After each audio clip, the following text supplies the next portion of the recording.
Assalamualaikum students. This is the International Islamic University Islamabad Schools Sahiwal campus. This is the online lecture of mathematics grade 4 unit number 5 fractions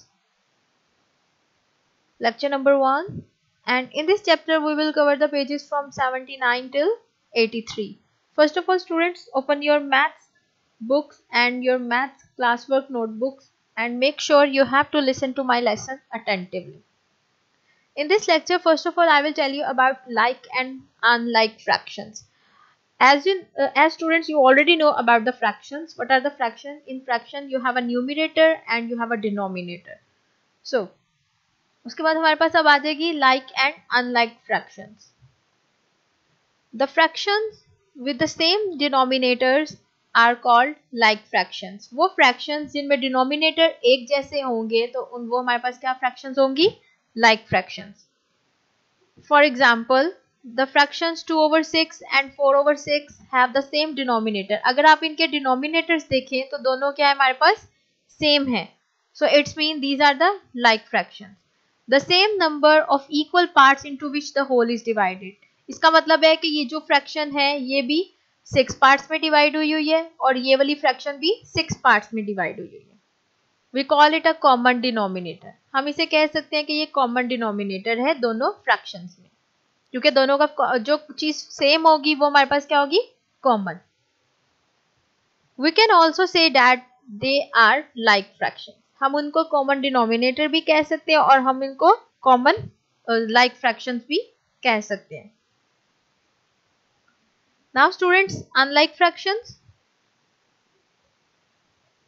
the fractions with different denominators are called unlike fractions.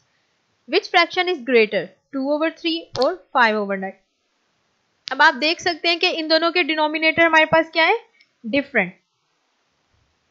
अब denominator सबसे पहले हमें same करने होंगे. अब उन question ये है कि विच फ्रैक्शन इज ग्रेटर, इन दोनों में से कौन सी फ्रैक्शन जो है वो हमारे पास ग्रेटर है. इसके लिए हम क्या कहेंगे कि पहले तो हमें पता है कि ये कौन सी फ्रैक्शन है? Unlike fraction.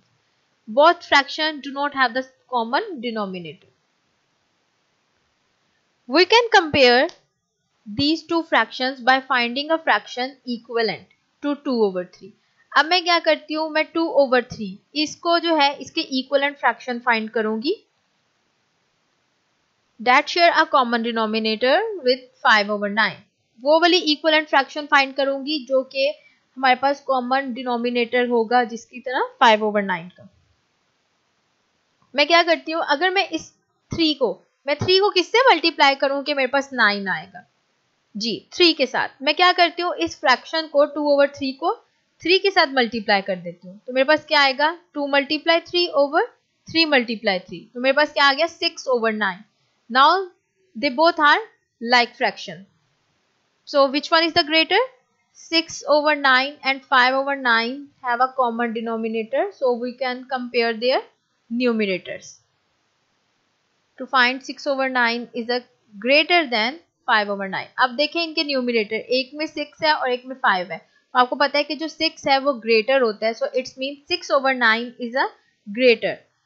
6 over 9 greater means 2 over 3 हमारे पास क्या है? ग्रेटर फ्रैक्शन है. Mix number.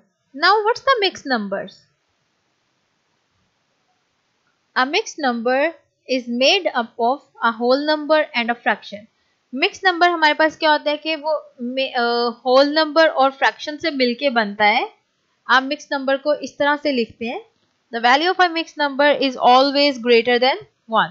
Mixed number की जो value होगी वो हमारे पास हमेशा greater than 1 होगी. अब example लेते हैं हम एक. For example 6 whole 2 over 5 is a mixed number. Example. Now students, open page number 80. On page number 80 you have an example. Bubbles and Twinkle share 3 similar pies equally. How many pies will each of them get? Bubble और Twinkle दो हैं, इन्होंने 3 जो pies हैं एक जैसी same वो उन्होंने शेयर की हैं equally. मतलब हर किसी को दोनों को सेम equal quantity मिली है. How many pies will each of them get? कितनी पाइस जो है वो दोनों को मिलेंगी। अब मैं क्या करती हूँ, मेरे पास ये 3 पाए हो गई, एक एक तो उनको पूरी जाएगी, लेकिन ये जो ये वाली है सेंटर वाली, ये क्या होगी, हाफ जाएगी, हाफ बबल को मिलेगी और हाफ ट्विंकल को मिलेगी। तो मतलब मेरे पास क्या, ये मेरे पास 1 एंड हाफ, ये मेरे पास ट्विंकल बबल्स का पार्ट आ गया, और ये मेरे पास, और ये वाला जो हाफ होगा वो मेरे पास आ जाएगा, और ये नेक्स्ट फुल 1, तो ये मेरे पास ट्विंकल की आ जाएगी। तो अब इनको मैं कैसे लिखूंगी मिक्स नंबर में, we can cut out one of the pies into 2 halves so that each person gets a half of that pie. We can also say that they each get 1/2 pies. अब वो ये कह रहे हैं कि जो आपके पास 3 पाए थी, आपने एक एक तो पूरी डिस्ट्रीब्यूट कर दी, लेकिन जो एक पाए थी उसको आपने 2 हाफ्स में डिवाइड किया, और 2 हाफ्स में डिवाइड किया तो एक पर्सन को जो है आपने हाफ पाई दी है, उस पाई की जो थर्ड वाली थी, जो आपके पास हाफ है, जो आपने एक को 2 पार्ट्स में डिवाइड किया। अब आप कह सकते हैं कि एक पर्सन को कितनी मिली है, 1, एक पूरी पाई मिली है और एक हाफ पाई मिली है। सो इन 1/2 is an example of mix number. ये हमारे पास एग्जाम्पल है मिक्स नंबर की। इसमें ये हमारे पास 1/2, इसमें जो 1 है वो हमारे पास होल नंबर होगा, और जो ये 1/2 है ये हमारे पास क्या है, फ्रैक्शन। और आप पहले ही मैं आपको बता चुकी हूँ कि मिक्स नंबर हमारे पास क्या होता है, कॉम्बिनेशन होता है number, whole number and fraction का। Now students open page number 80। On page number 80 you have an example. Ali has 4 similar cakes. He eats 1/8 of one of the cake. Ali के पास 4 एक जैसे केक हैं और उसने एक केक का 1/8 पार्ट जो है वो खा लिया है। अब पहले तो हम 4 केक बना लेंगे, और एक केक में से उसने क्या किया, 1/8। अगर मैं इसके 8 पार्ट्स करूं तो उसका ये एक पार्ट जो है वो अली ने ईट कर लिए, तो बाकी आपने बताना है कि कितना बचेगा। ये हमारे पास 3 होल, ये हमारे पास 7/8।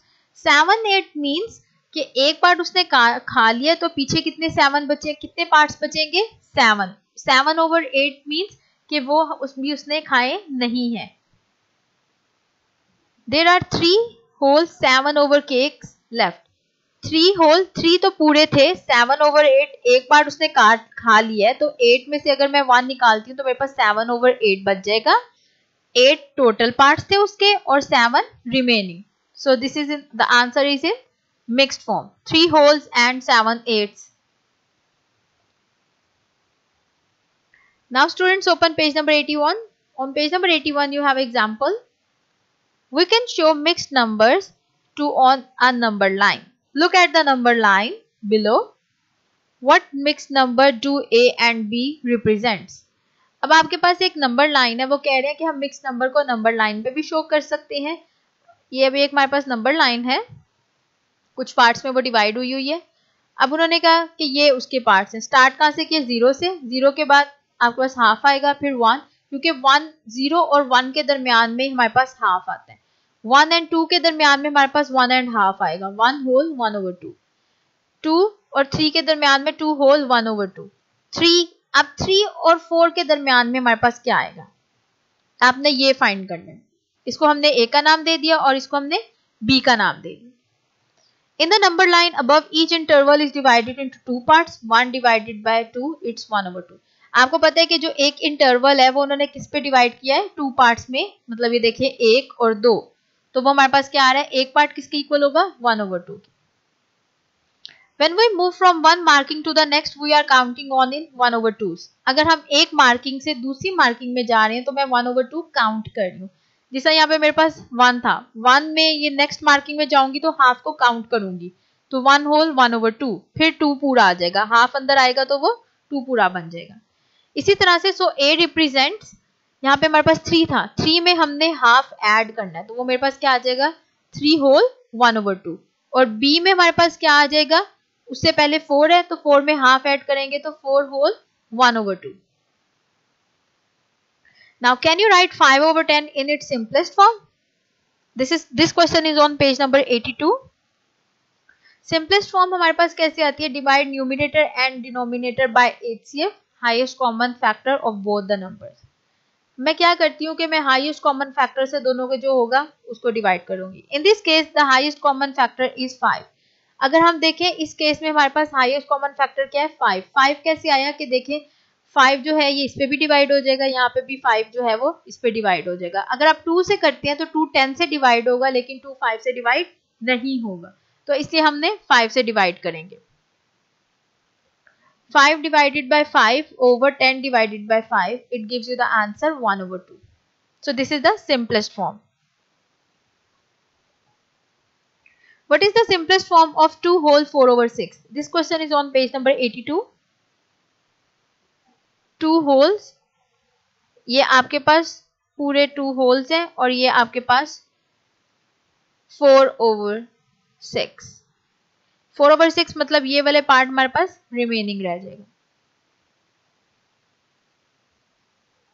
सिंपलेस्ट फॉर्म में हमारे पास क्या आएगा कि सिंपलेस्ट फॉर्म में ये आपके पास 2 होल 4/6 था, ठीक है।